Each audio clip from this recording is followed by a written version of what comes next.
Bismillahirrahmanirrahim. Assalamualaikum warahmatullahi wabarakatuh. Alhamdulillah, assalatu wassalamu ala rasulillah wa ala alihi wa sahbihi wa man walah wa la hawla wa la quwwata illa billah, amma ba'd.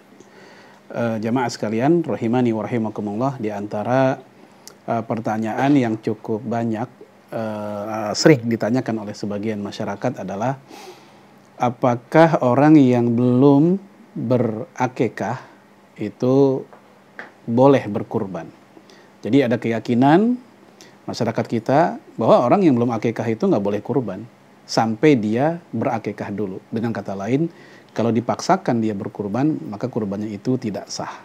Ya, pendapat ini sebenarnya tidak bisa disalahkan secara mutlak ya, karena memang secara sejarah ada dasar dari sebagian ulama salaf. Di antaranya yang disebutkan oleh Imam Ibnu Abi Syaibah dalam kitab beliau Al-Musannaf. Ya, beliau meriwayatkan dari Imam Qatadah, di mana Al-Qatadah mengatakan, ya, la tujzi anhu hatta yauqa anhu. Tidaklah seseorang dikatakan sah hewan kurbannya sampai dia akikah untuk dirinya sendiri. Nah, dari sinilah kemudian ada sebagian kaum muslimin yang mengambilnya sebagai dasar bahwasanya orang yang berkurban dan dia belum berakikah tidak sah. Namun tentu pendapat ini bukanlah pendapat yang tanpa kritik. Ya, para ulama yang lain mengkoreksinya dengan menganggap bahwa masing-masing ibadah itu punya maksud dan tujuan tersendiri. Ya, akikah itu punya alasan dan maksud tujuan sendiri, kurban juga demikian. Sehingga satu sama lain tidaklah saling menganulir.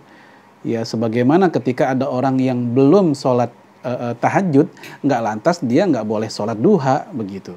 Itu logika sederhananya demikian. Nah, jamaah sekalian, untuk mengambil solusi ya atau jalan tengah, ada sebuah pendapat yang barangkali bisa kita pertimbangkan, yaitu apa yang disampaikan oleh Imam Ahmad bin Hambal. Imam Ahmad bin Hambal seperti yang diceritakan oleh Imam Ibnu Qayyim al-Jauziyah, yaitu di dalam kitab Tuhfatul Maududnya, ya, bahwasanya Imam Ahmad mengatakan, arju, ya, saya berharap, yaitu antu jazi'a ala udhiyah anil aqiqah, bahwasanya akikah itu sudah tercover oleh yang namanya kurban.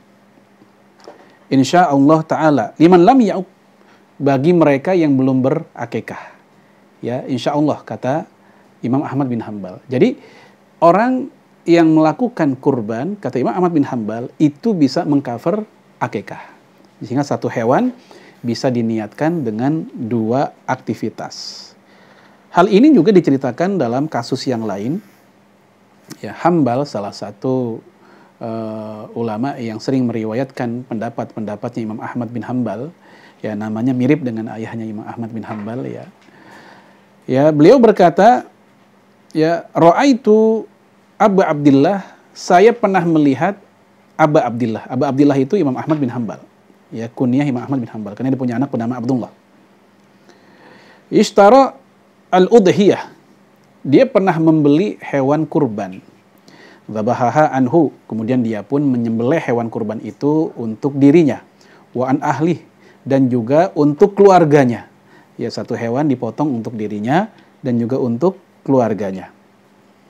Wa kana ibnuhu Abdullah saghiran, dan saat itu anaknya yang bernama Abdullah masih kanak-kanak, masih kecil.